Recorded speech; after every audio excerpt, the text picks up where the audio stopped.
Hello, everyone, and welcome. Welcome to the GMS Magazine vidcast podcast. It depends on actually if you're watching or listening to it. Regardless, hello, I am Paco Garcia.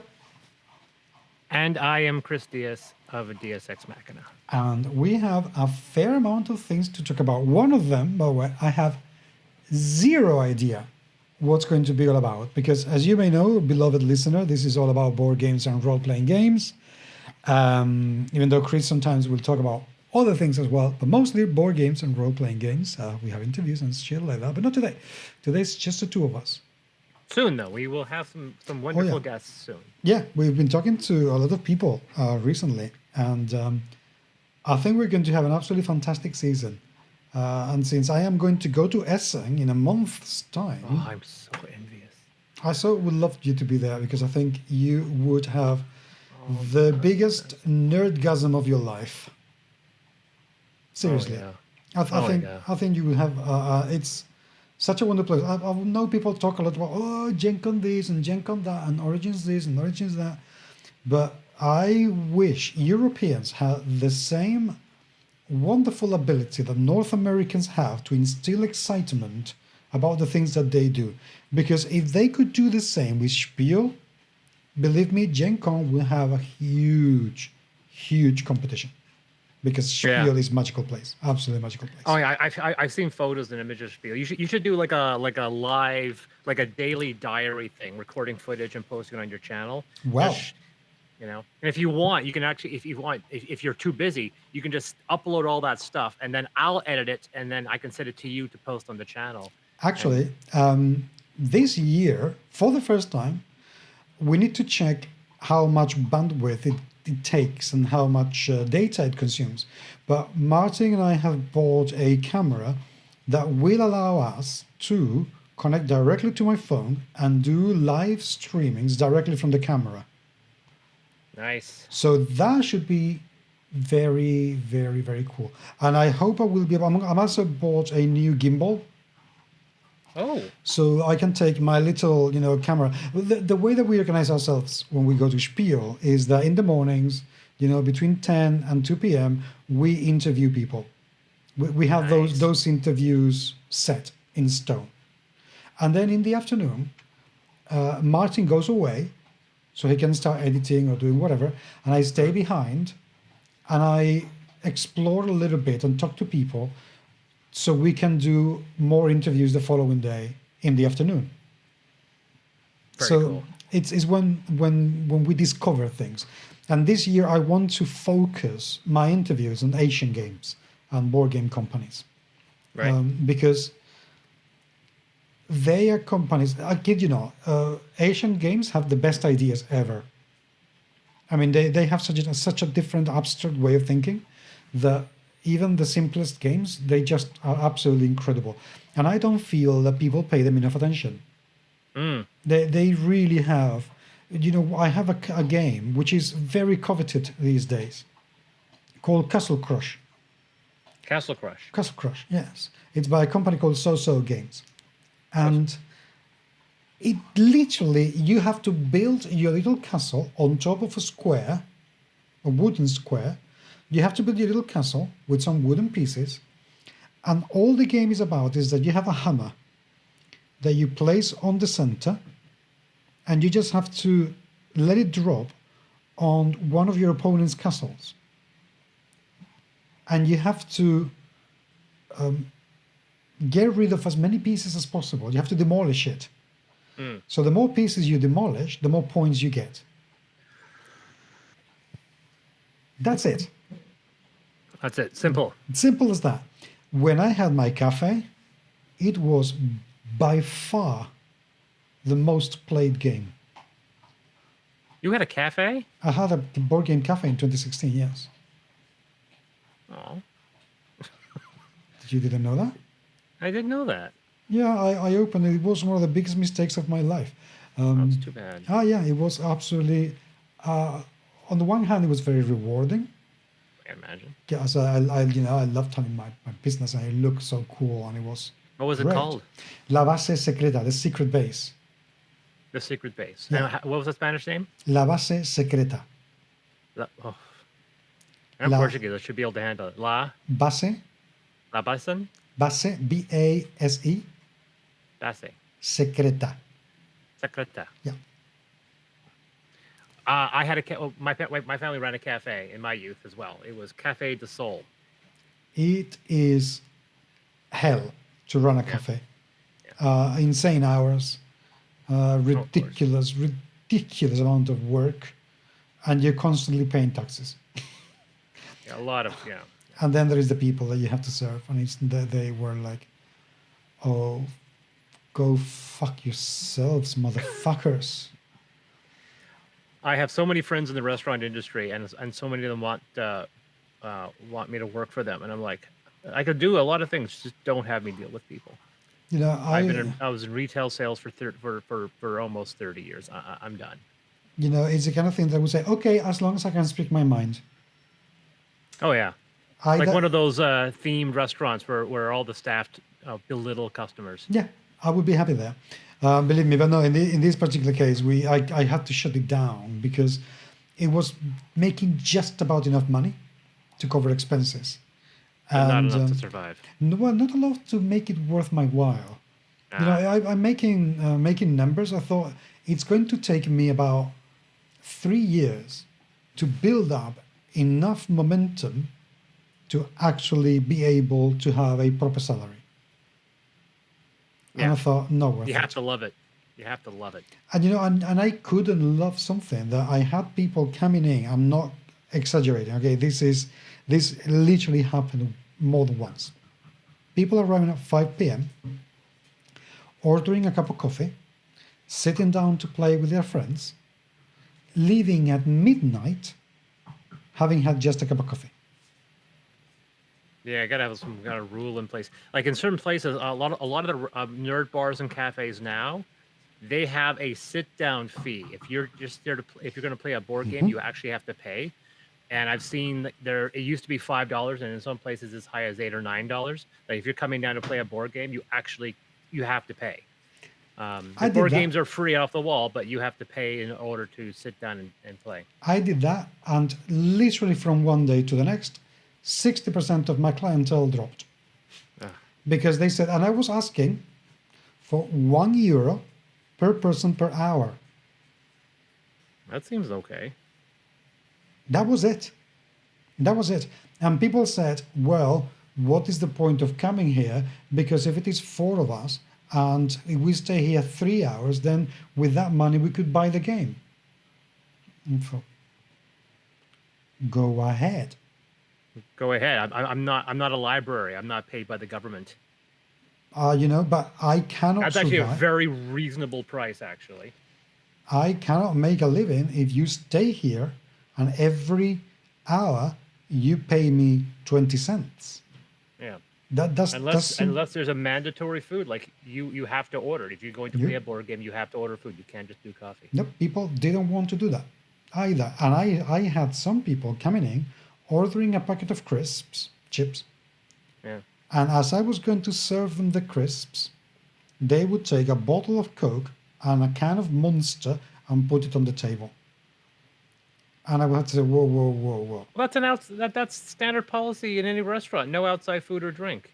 I said, what are you doing? Oh, but we don't have money. Then stay at home. But this is not the university canteen where you can just come in because you're studying. Yeah. So I think if you really loved it and you fought for it and you had passion, eventually you could enforce those rules and get the audience that you need. But like I said, unless you like my writing career, I should pick up a profession like welding or be in real estate if I wanted to make the type of money that I think I deserve. But you know, I run these Kickstarters, and sometimes they do well, and sometimes they don't, and I kind of barely survive. And thank God I have a wife that is actually paid a livable wage now, finally, after years of waiting. But no, I sympathize. Our cafe went under. Well, we lost everything, and it was a bankruptcy that it took a long time for my family to recover from. I was too young, so I wasn't involved in it, but it affected greatly my parents' lifestyle for quite a while. Believe me, I can understand you completely, because up until about last year, I didn't have a salary that would allow me to, say I am going to get to the end of the month and still have 100 euros in my account. Literally, I was living with next to nothing every single month. So yeah, no, I know exactly what it is like. So that's why I say when people say, "Oh, it looks so cool, you have a game cafe," no. Oh, I want to open a game cafe. Don't. Seriously. Or make sure you have a clientele that knows very well what the expectations will be. Correct, and understand that geeks can be very, very entitled shits. At least in Spain. In Spain, they're absolutely horrible people. Yeah. I'm noticing more and more places like the humorous thing is that towns a quarter the size of Prince George, my hometown, do not have nerd cafes. They have nerd cafes. So a place called Grand Prairie, which is about 5 hours from here, has 2, and their population is 60,000, and Prince George has none. And it's very surprising. And there's been a lot of talk between me and other restaurateurs that I know about opening one. And every one of them wants me involved because I don't have restaurant experience, but I have management experience and people experience. And I'm an avid passionate person about food and games. But I got offered one just earlier this year. And I said that, I can't commit. I got a Kickstarter launching. I have a Kickstarter I'm finishing. I can't get, and then ironically, that business ended up closing down just this week. So you dodged the bullet, yes, exactly. Yeah, like imagine if I had taken that position. You'd be in trouble now. Well, I mean, I'd be in the same position I am now, which is not employed. I wasn't employed. But it's not like I left a job to do it, right? Well, maybe so, but it would have needed a lot of time. Exactly, you would have had a lot less time to do what you're doing now. So you would be starting from a much lower position from that point of view. So anyway, we were going to talk about board games and role-playing games. I think the theme is crappy people and how to deal with them. Maybe I don't know. I like that theme a lot. Which one do you want to start with? The Hadozee or the secret one that you haven't told me what it is all about, and I haven't done any research whatsoever to find out what it is?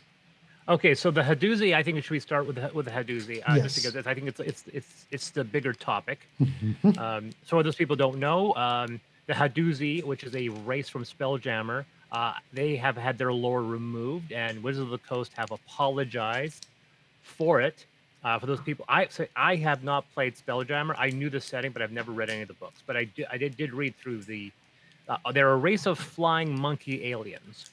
And according to the lore, and this is for people, and I apologize for people who may be triggered by this, the Hadozee were kidnapped and experimented on by a wizard with the express intent to sell them as magically enhanced soldiers, and the Hadozee later rose up and killed the wizard. So basically, they are a race of enslaved monkeys. It goes even this deeper did than that. not raise any red flags when it came out, and it somehow still passed muster and didn't raise any red flags until publication. It goes deeper than that. Sorry to interrupt you, because firstly, it's not just that they were kidnapped by a wizard; it's that they were given sentience by a wizard. So at the beginning, they were just standard kind of monkeys, and then comes a wizard and make them sentient. But also, they were enslaved and freed, and they still work for the elves, who treat them like they are garbage. But those Hadozee look up to the elves as if they are wow, you're so cool. So it's a bit ouch. And they are a race that were already present in Spelljammer when it first came out. It's in the bestiary. And if you read the initial lore of the Hadozee, it doesn't mention anywhere that they were enslaved, that they were given sentience by a wizard. Absolutely nothing at all. It does say that the elves look at them as a bit of, wow, funny, clever, useful monkeys. And they look at the elves as, wow, they're so elvy. But there's no mention of absolutely anything at all. And also the graphical representation of the Hadozee is way, way too close to racist representations of minstrels to be comfortable. Yeah. So it goes very, very deep what they have done. And the big question is, and we're going to spin around this in a second, is the fault of the representation? I think it's doubled down because Spelljammer is not a dark setting. It's a light-hearted, satirical look at the genre. It's supposed to be lighthearted, and then as a result, this comes off as tone deaf. Notably, so the Hadozee were introduced in the original '82 version, and so Wizards of the Coast, there was a backlash. Wizards of the Coast deleted the lore from all digital versions of Spelljammer, and then they released a public apology. Now, there isn't a sensitivity reader or a diversity consultant, which is another term I haven't heard. There is none of that listed in the credits for the Astral Adventures Guide, which you imagine would have avoided the error, hopefully, if that person catches that. But it's interesting that in the course of the 50 or some years that of D&D, that this still gets through. And I know we've seen images of the writers, and you go, well, but also for me, I don't consider that, like, whenever I see, like, here are the writers for D&D, and we see all a bunch of white men, I go, yeah, but whenever I see that, I always feel that, you know what, you can have that and still be a responsible writer. Correct. Right? And also, it's hilarious too, because if we had a photo of you, myself, and William, who are and William's as a sensitivity reader on my project, you are, as well as Hannibal Taboo, and people will go, oh, three white guys, of course, and then we go, yeah, I know, but Paco is not representing the heterosexual white male market, and William, yeah, he's white, but he actually is he's a descendant of a ethnic minority in Puerto Rico that was wiped out. Also, I'm not white. I am part Roma gypsy, so yeah, I know. I do have white skin privilege, but I'm not white. Yeah, exactly. And the funny thing is that I'm from the Azores, and the Azores are at least a couple tones darker than mainland Portugal, and every single Portuguese person from the Azores that we know, because there's a big influx of Azorians in Prince George, they all have very, very dark skin. But for some reason, my dad and my mother were exceptions to the rule. So, like, my family do not look Azorian. And I don't know exactly what it is, because every single Azorian Portuguese person in town, they're round-faced, they're dark, they have much darker tone. It's like when I'm in China, and I was like, oh yeah, and they're this person's Chinese. They go, these two people look nothing alike from each other, because this person's from South China, this person's from Tibet, and this person's from Shanghai. You could not have three completely divergent ethnicities that the Chinese government have somehow partially successfully convinced them all, you're all Chinese. Like, you go from South China to Tibet, you are it could not, it's more different than Spain is to Norway. Lithuania. Like, that's how divergent it is, and yet it's fascinating. But yeah, it's one of those situations where it's a combination of the representation of the Hadozee and the presentation of the setting, right? But of course, now going up the topic, although this has placated some people are happy that this has happened. Some people are still upset that this got through the first place. But then, of course, there is this growing, not huge, but vocal group of people, men, white men, that are bitching that WotC didn't have to acquiesce to this pressure. That culture that reflects the triggering culture is now sanitizing this setting and other settings that would be similar. Well, the thing is that technically they are correct. Wizards didn't have to do anything. They could have remained, the way they were, and left everything as it was, and say to people, oopsies, we'll do better next time. Instead of that, they've actually said, oopsies, we've taken it out, we'll do better next time, which is a bit... Listen, I have two things about that. firstly, for people who complain that they didn't have to do it, you know what? You don't have to do it. Do you want to have, you know, race of space-faring monkeys that you can treat as you wish you could treat black people in the United States in your country? Go ahead. Be the bigot you've always felt you wanted to be in your heart.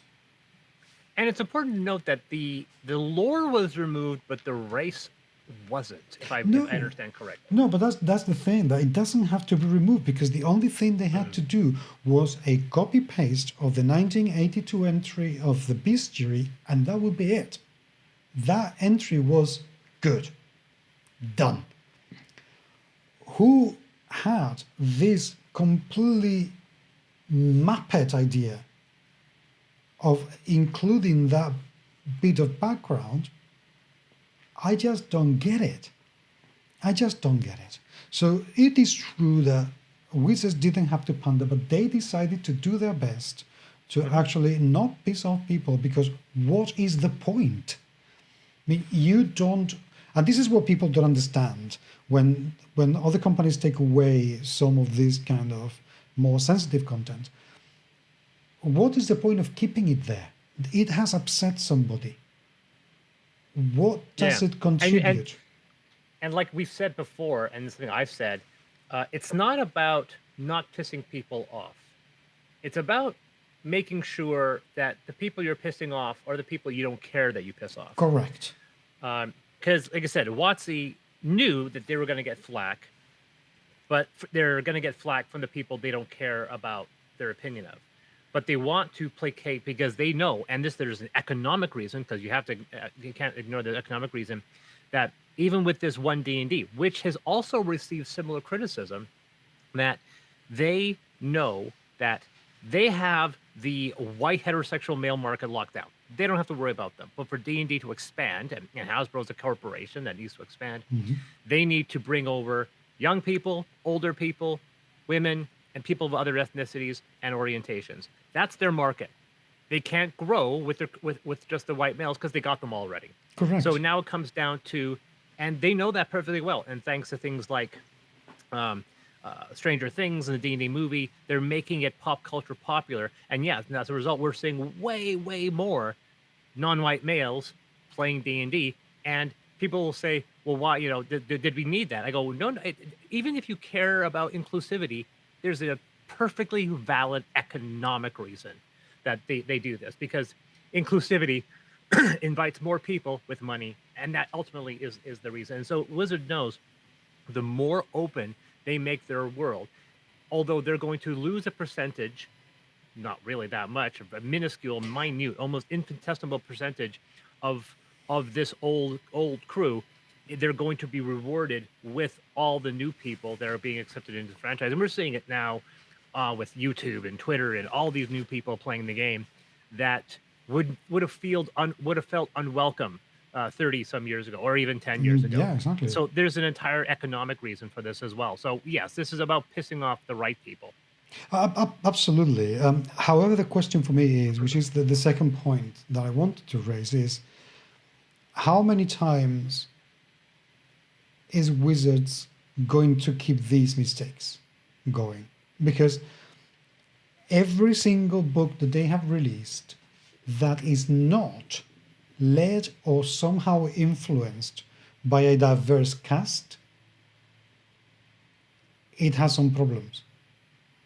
Well, I mean, D&D has always, remember, D&D was founded by people that were, lack of a better word, a little ignorant. I mean, we're dealing with the time period of the late 70s.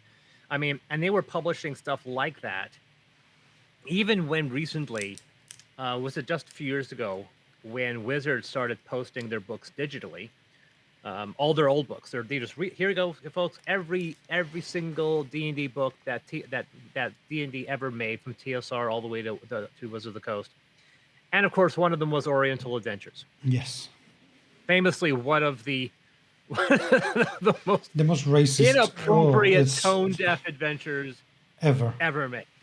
Agreed. Right, and so people were just like, you that's a really bad module now.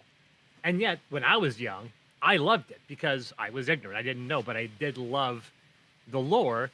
But I didn't have any friends from Asia, so they were like, that's really really stereotyped, But even today, even when you go to the monk class, it's I've had this conversation with someone about what the monk is really based on, and so up until even just recently with 5th edition, there was always these conversations where people were finally bringing up the conversation where that D&D writers and role-playing writers in general from the 80s always conflated race and culture. That your biology and the culture was somehow synonymous. And we know just from our world that that's not true. We have genetically identical people with vastly different cultures. But so to say that all dwarves are this and all are elves are this, some people might take offense to that. I, of course, counter the fact that, well, we know that human beings, we have common traits that everybody shares, and that's biological. Like, we're pattern recognition machines. We are unfortunately fiercely competitive. We are very tribal. Like, these are aspects that are indicative to humans. So when we write an elf race, we can say that they have these other completely different biological things because they're magical. But then you bring in culture. I go, okay, but is this culture or is this biology? And so Dungeons and Dragons have made a point now. Now they're pushing with 1D&D saying, no. Your biology doesn't affect you as much as you think it is compared to what the choices you make in your life, which is reason now with 1D&D, they put ability score modifiers into your backgrounds rather than your race, which was one of the biggest modifications they've ever done to the staple of D&D in a very, very long time. And it's an idea I absolutely adore. The moment I saw that, I was like, oh, what a great idea. I can't wait to adopt that. But some people are just like, and funny thing is there's I can't see a single argument against it. I go, it's a great idea. But for me, because 1D&D is new, like what I'm going to be doing with Amethyst is I'm going to have blocks of highlighted area going, you have a choice. You can take the ability score bonus from your race selection, or you can take the ability score bonus from your background. You can't do both. You can pick one of them. Therefore, I'm compatible with the old system and I'm compatible with the new system. But I'll go real quickly into something. Actually, I'll go back to you if you have more comments before I go on another rant. Well, we have comments. I can have lots of them. I kind of lost track a little bit where I was. I was talking. What was I doing? What was I saying? Dead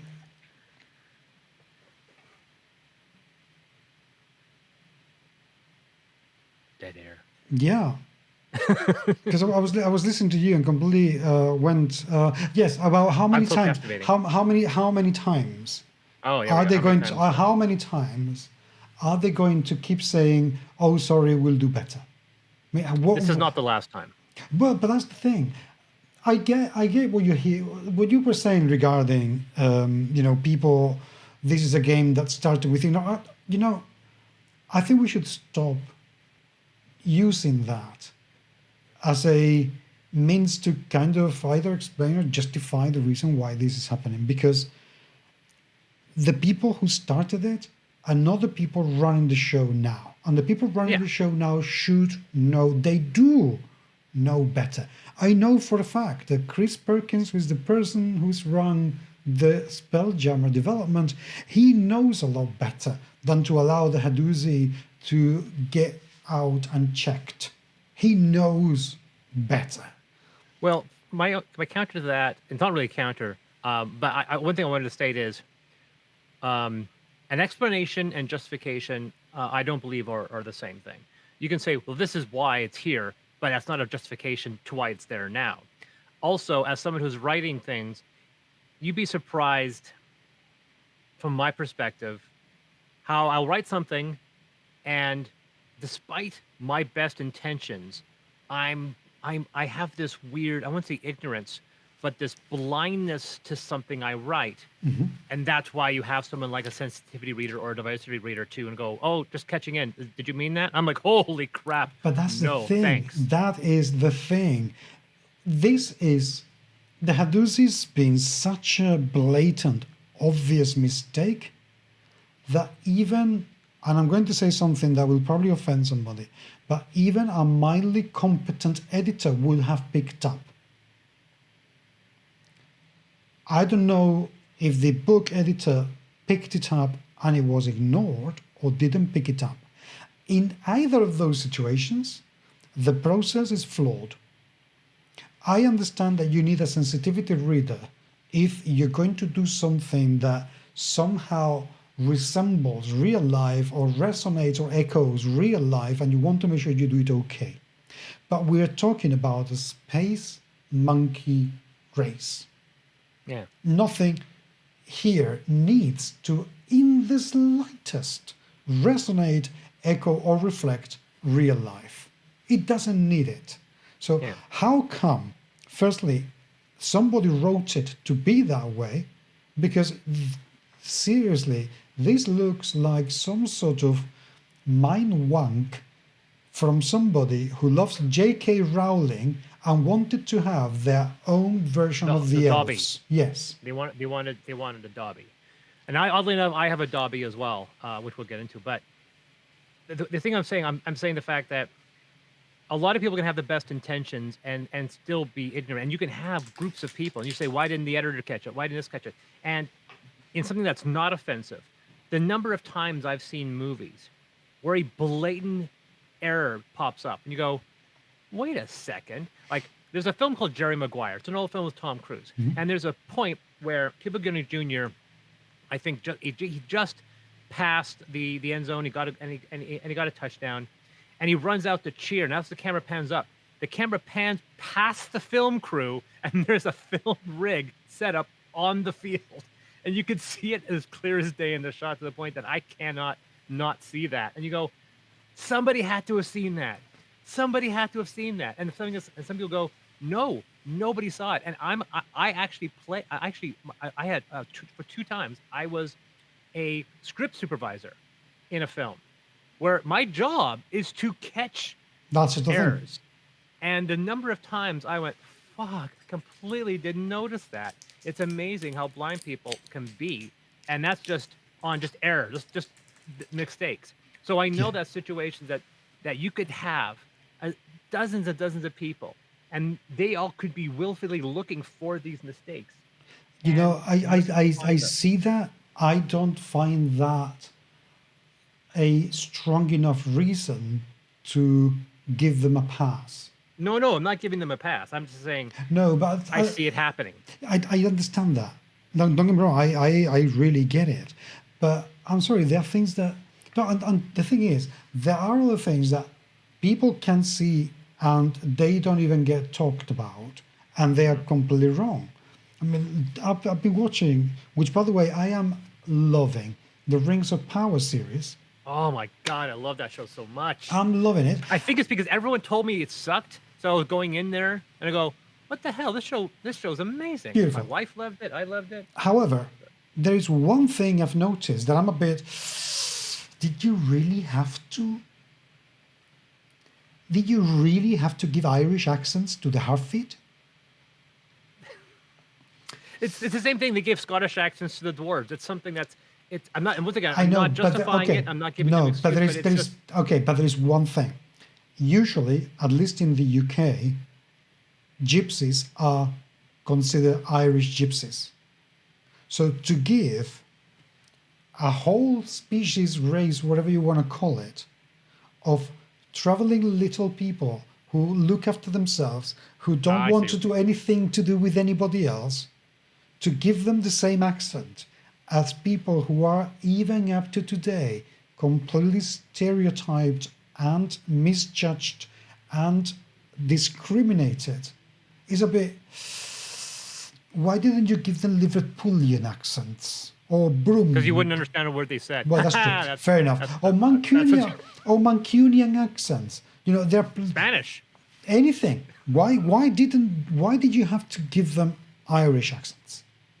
Once again, that I completely didn't know that. I was completely oblivious. Exactly. Nobody thinks about this. And to me, that resonated an awful lot. But you know, I have Roma background, so I'm a bit more sensitive. Yeah, you're also an intelligent person, and you know these. And the same thing is like, that's the issue, especially when you have a small writing group. They say something, and then everyone else just follows through because they've been told to do something. Like in my position as script supervisor, I would commonly raise my hand and go, and they go, no, don't fucking bother. Don't mention it. It's not your job. Just figure out the tech holes. And this was not even about something that was insensitive. I was doing the movie was about restaurants and cooking, and I was pointing out all the insanely logical and technical holes that the main character, who was a chef, was making. And they're like, no one will care. I'm like, okay. And for me, I can't do that. When I write something, I have to do it 100% so that the person I'm representing, the people that represents, go, ooh, I can't believe that person did their research. But yeah, you hit the nail on the head with that, because I didn't know. Exactly, but nobody, and that's the thing with sensitivity reading, which is it depends who does the sensitivity reading. But again, there are things that shouldn't happen at all. So, for example, it shouldn't happen that a D&D book doesn't have a sensitivity reader. That cannot happen anymore. It cannot. And yet, they've had probably one of the best sensitivity, not just readers, but consultants on the planet when they had Orion Black to do their sensitivity consultancy in the company. And when Orion came saying, dudes, you need to change blah, blah, blah, blah, blah, Orion was kicked out because it was too much work and not enough was done. And we're talking a few years ago. This is not something recent. So, and yet we have a company that decides to invest in a book created solely and exclusively by people from ethnic minorities.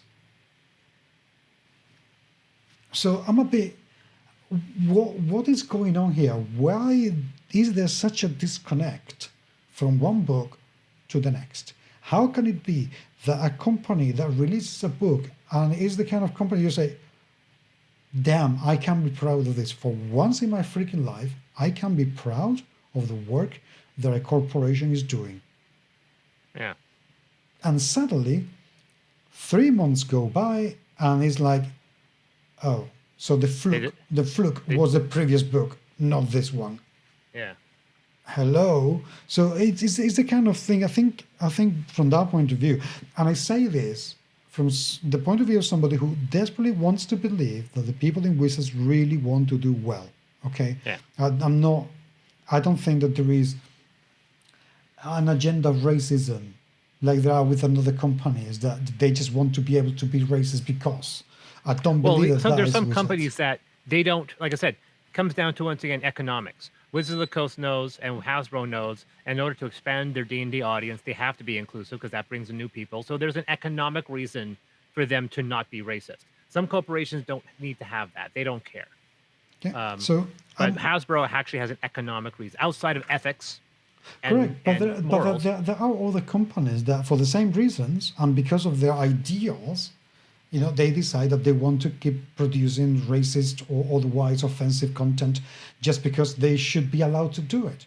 I'm looking at the Flamentation of the Lame Princess.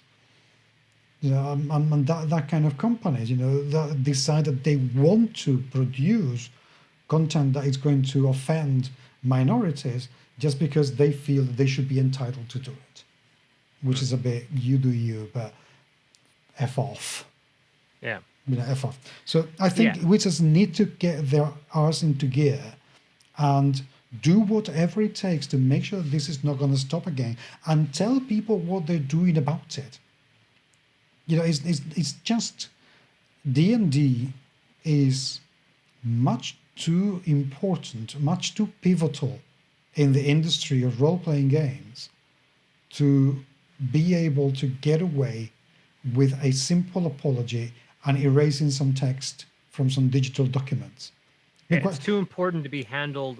It's too important to be ham-fisted by the people with the reins. Correct. And the thing is, there were some conversations, and I am one who said this as well.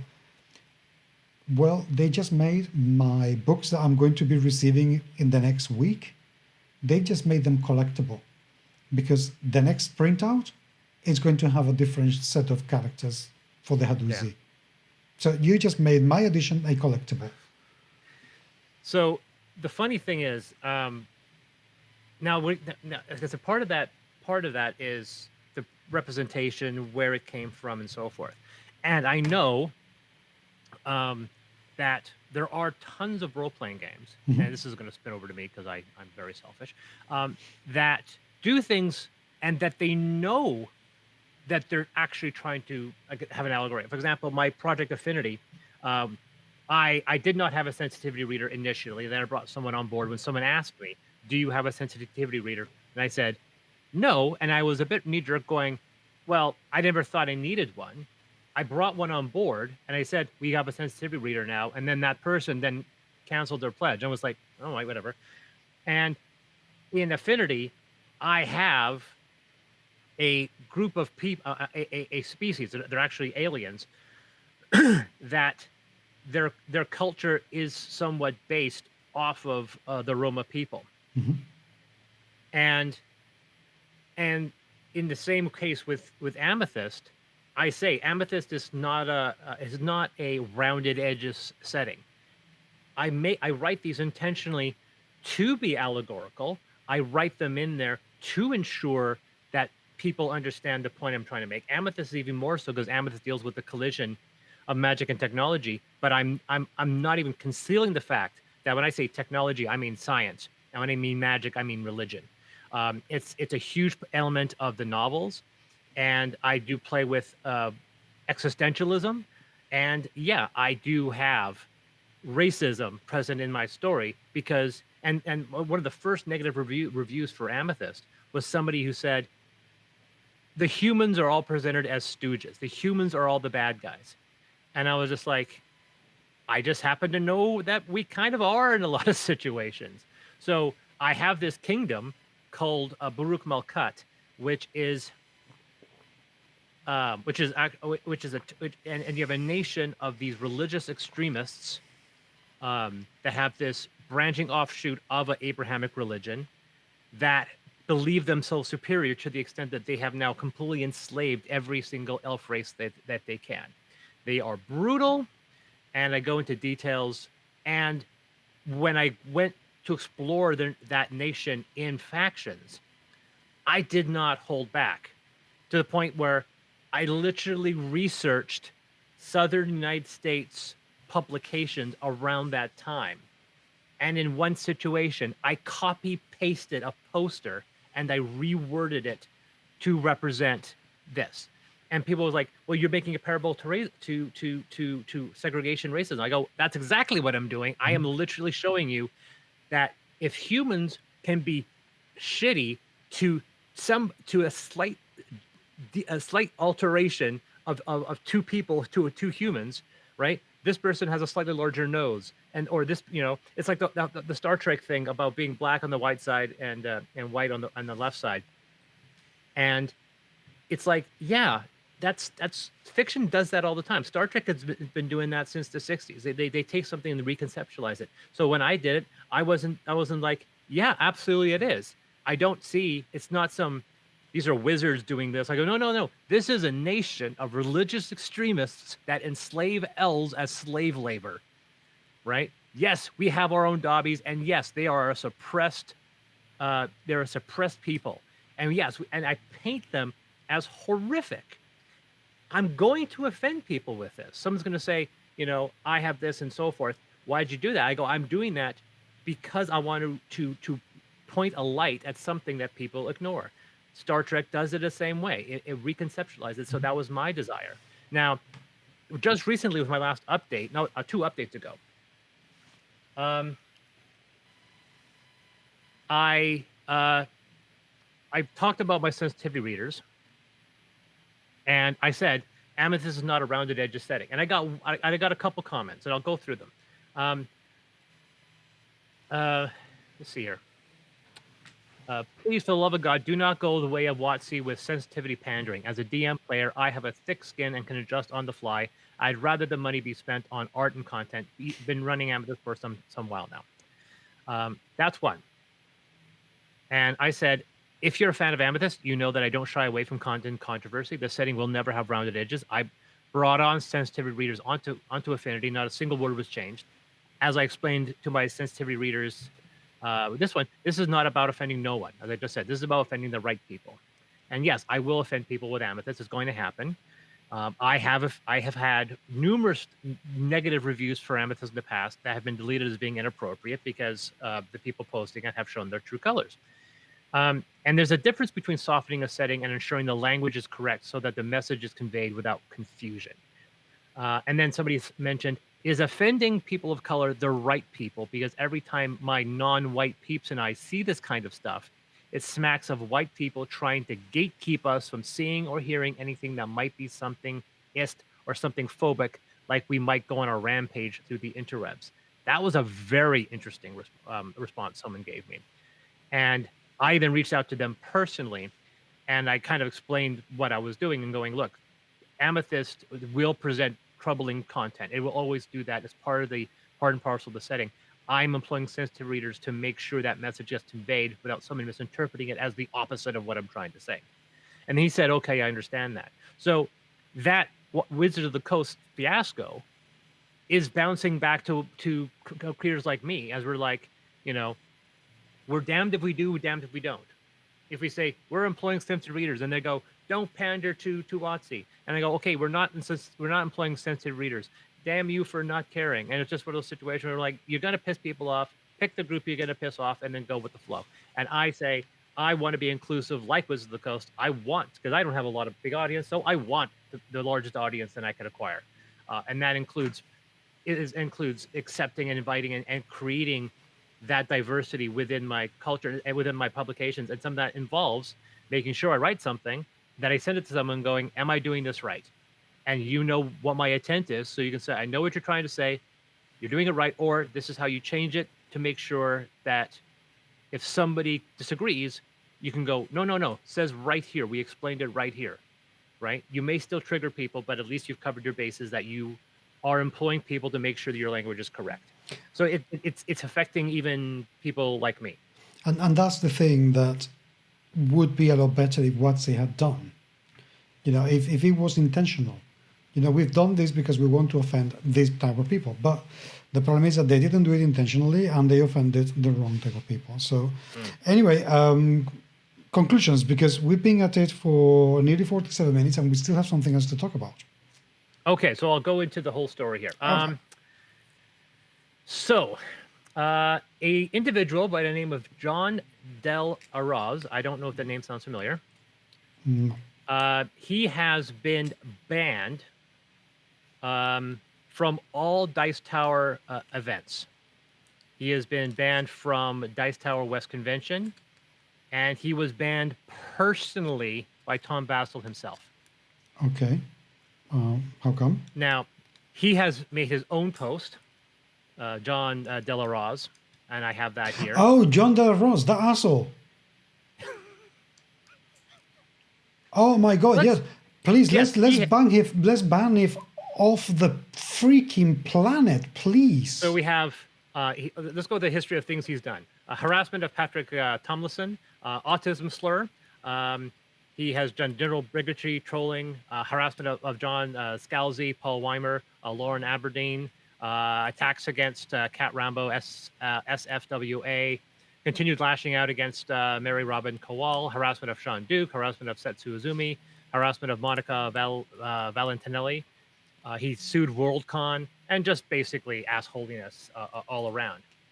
And so he was contacted very specifically by Tom Vasel saying, I would prefer to not have people come to our shows who publicly slander the Dice Tower and myself, wrote Vasel. If you want to go to a gaming convention, there are other ones to enjoy. And the funny thing is, and people who know Tom Vasel, know the channel, finds this part of John Del Arroz's criticism and his response as being quite hilarious. He said, I've been banned from the convention because Tom doesn't like my YouTube content, as I am right-leaning cultural commentator who speaks from a Christian perspective. So he says that Tom Vasel is suppressing his rights. Fewer people are more Christian than Tom Vasel. What the hell? What the hell? I know. This is like the most ridiculous thing. He's saying he is being blacklisted by Tom Vassell because of John's right-leaning Christian views. What the hell? I mean, of all the things you could accuse Tom Vassell of, are you going to tell him not being Christian enough? Or that you are even Christianer than what? Oh my God! Well, but then this is very typical of John de la Rose. I mean, Mr. of the Rise, which is the literal translation of his surname to Spanish, he's deluded. He's a complete deluded motherfucker. So anyway, what else did he say? Sorry, So okay. So this came shortly after his recent attempt to join the GAMA, the Game Manufacturers Association, which, due to his personal views, ended with numerous libelous claims being leveled against him in an attempt to harm his career, according to him. And he's also been banned from the Dice Tower Facebook group as well.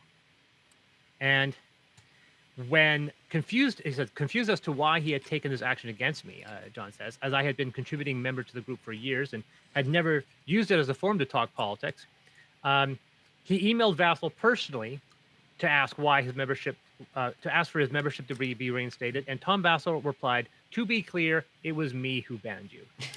It has nothing to do with Gamma, he explained. We were all offended by the hottest game reviewer video, so that's my reason. Sorry, that sort of stuff is trash, and I don't want it in my Facebook group. So yes, John did a video called "The Hottest Board Game Reviewers." Yes, yeah. So that, yeah. So anyway, he has now been he's been banned from Gamma. He has been banned from the Dice Tower, and so here's also Rodney Smith. You know Rodney Smith? Yeah, he's a very nice guy. So Rodney Smith made this comment. John says below that he is here to help make board games the most diverse and inclusive place possible. Perhaps some of you might want to watch this video from John, for sure to link. When referring to characters in DC Comics who have come out as gay or pansexual, John says they are so tied into the weird identify spirals that they don't have any normal people. Who are the normal people, John? Who are the abnormal people, John? Perhaps Gamma board members can let us know who they think the normal people are. Perhaps the Gamma board members can let us know who they think the hottest board game reviewers are. Take a look through John's YouTube channel to get a sense of how he wants to contribute to diversity and inclusion in the hobby. I will await the hit piece video John will now be fueled to make about me because of this post, or he will feel compelled not to because I've called for it. Who can say? His reaction is irrelevant to me. I'm mostly curious about the reaction of other Gamma members. So Rodney Smith has piled on this as well.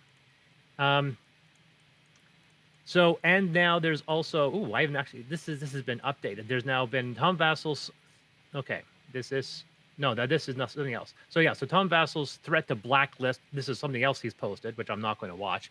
Tom Vassell's threat to blacklist conservative game designers, which I don't believe is happening. That's impossible. Tom Vassell is a conservative game designer himself, for goodness sake.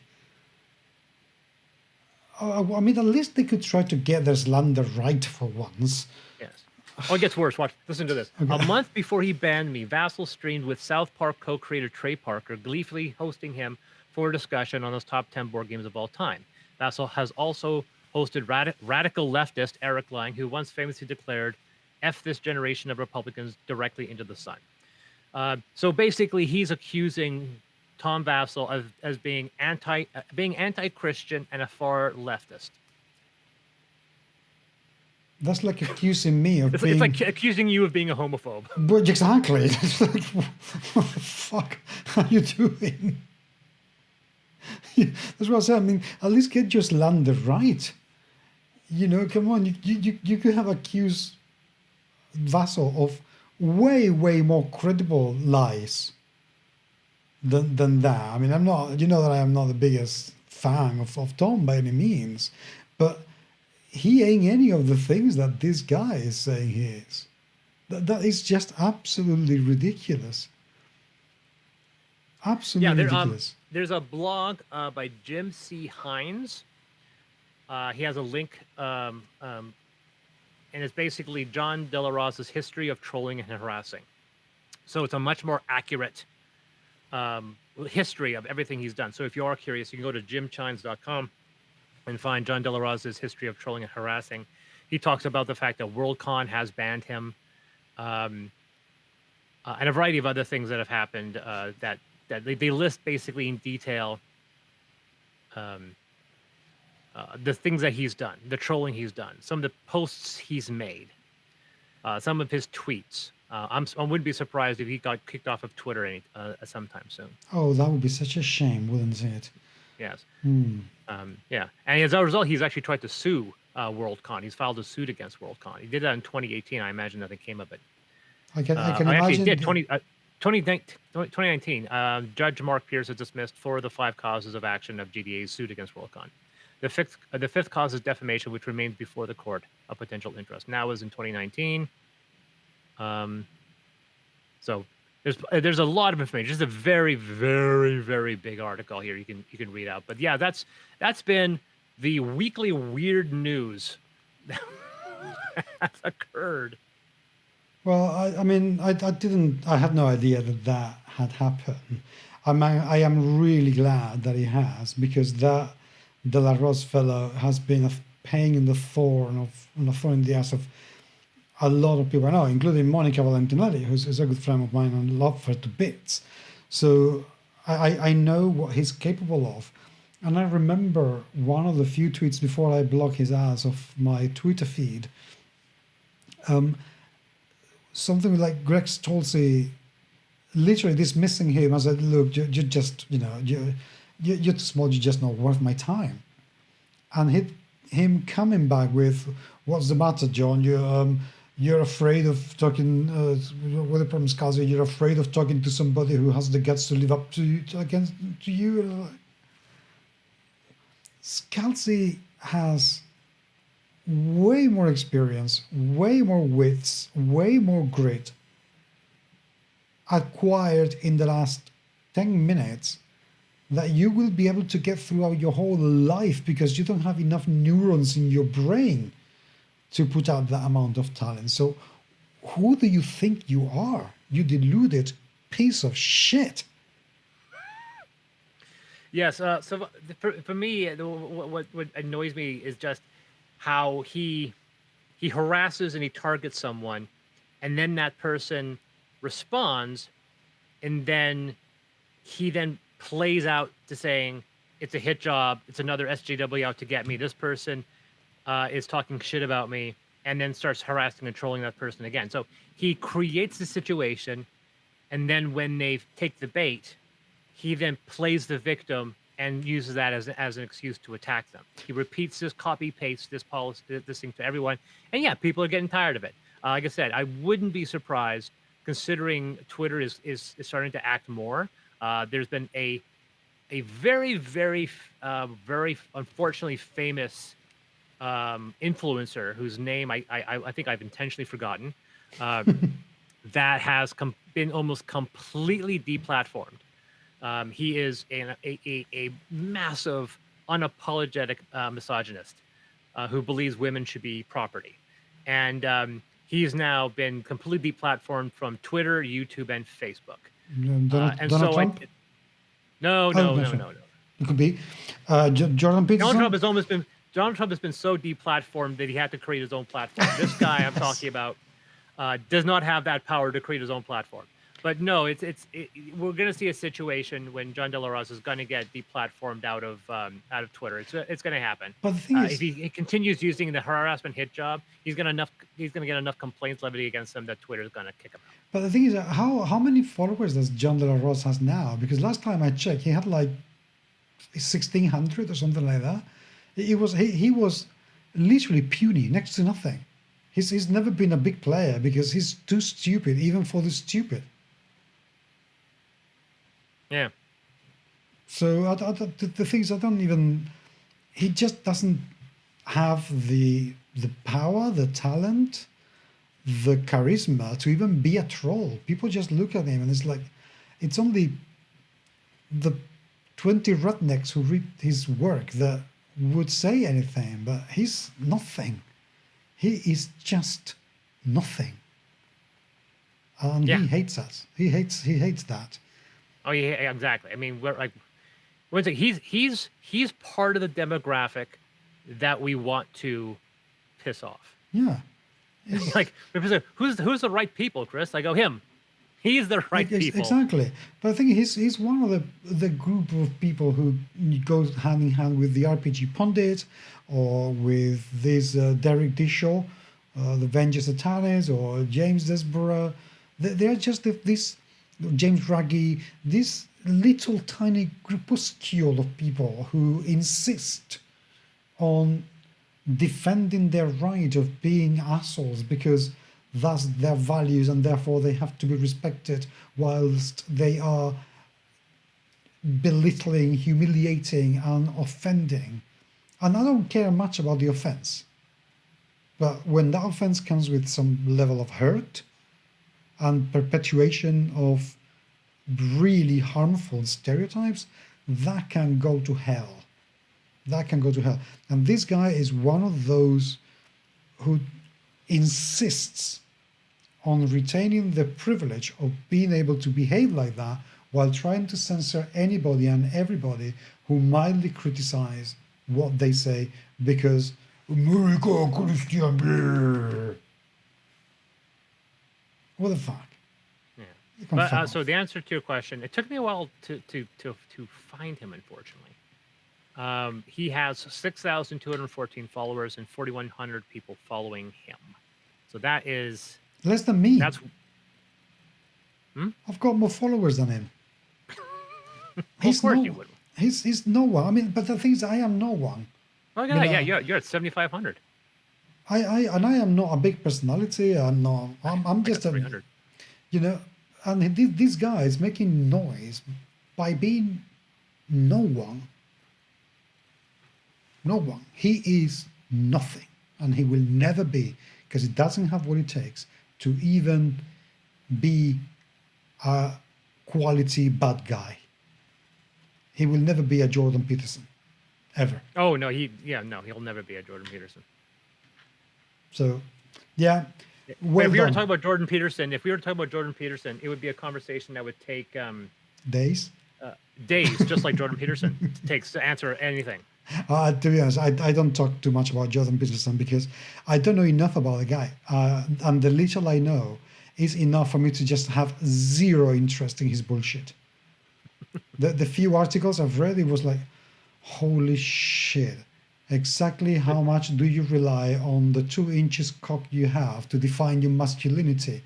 Because seriously, you have issues, man. You have some When it comes serious to Jordan, issues. I'm embarrassed. I'm embarrassed that he's a Canadian. Well, you have to have one. Yeah, I know, but Come on. I was embarrassed enough for Jim Carrey. Now I got to deal with this douchebag. Well, you know, he could be. So yeah, I mean. So there you go. Those are our 2 big news stories of the day. Well, dealing with